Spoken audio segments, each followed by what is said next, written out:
My name is Frank Ano. I'm the CEO of the Trans-African Hydrometeorological Observatory, TAHMO.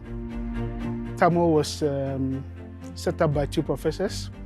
One is Professor John Saka from the Oregon State University in the US, and the other one is Professor Nick van Heesen from the Delft University of Technology in the Netherlands. Actually, they were classmates when they were doing their PhDs together, and they had a very good bond, so they've been working together, and yeah, they were able to have this innovative idea to set up TAHMO. So TAHMO is a foundation now with the headquarters in Nairobi. It started as a spin-off company or foundation from the Delft University of Technology in the Netherlands and Oregon State University. But we wanted to make sure that it was African-led and African-owned. So we moved the headquarters from the Netherlands to Nairobi. The mission of TAHMO is to support the national meteorological services to improve the network of stations that they have and to develop climate services that addresses the needs of the people that they serve. When we started, there was the idea that what we wanted to do was not achievable. We started by saying we wanted to put 20,000 stations across Africa. Currently, we are just under 700 stations, but that is still by far the largest network of stations that cuts across countries, especially in Africa. And I would say that working with the National Met Services have been really inspiring. We do not come up with things that we just want to do on our own. We always try to get their views on how we can address challenges that they have.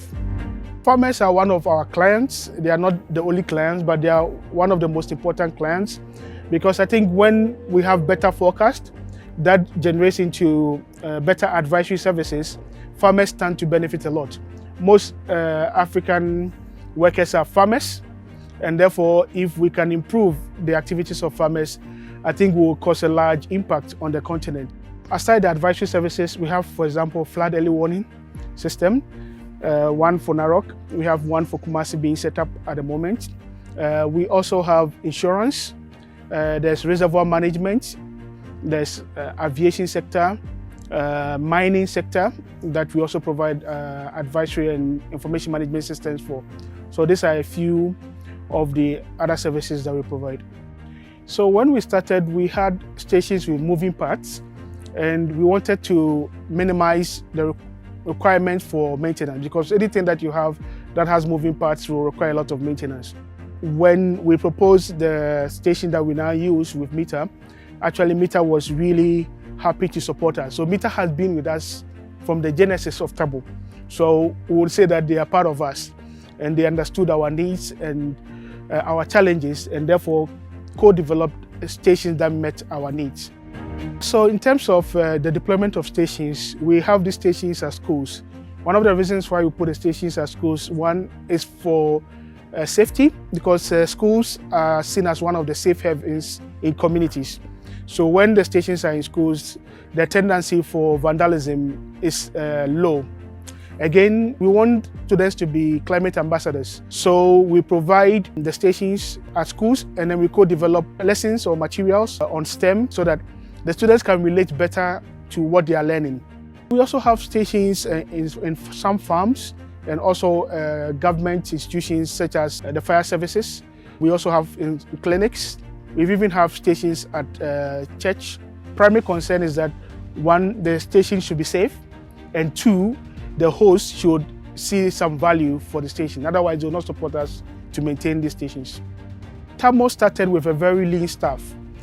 We started with 4 people. It was the 2 co-directors, John and Nick. And then we have Zach, who was now the East Africa rep. And by then I was the West Africa rep, so we were 4. And then we had Gilbert joining. Now we are about 25 staff who are very dedicated. Actually, our staff turnover is really low. Most people that have worked with TAHMO have not left us. They still continue to work with us. It's not about the money, but actually about the work environment, and also the fact that people get a chance to develop themselves, and also their career path seems to be growing. So we really are thankful to all this great staff that we have, who have made TAHMO what we are at the moment. So we salute them, especially on this 10th anniversary, for the enormous work that they have done to support TAHMO to reach this height. So in the coming next decade, I hope that TAHMO will first of all improve its network of stations. By so doing, it means that it will also have a lot of African engineers working with TAHMO, as well as supporting the national met agencies to really provide, I would say, localized and valued climate information services in the countries where we work. We are currently in 23 countries, but I hope that we can get to almost all countries in Sub-Saharan Africa.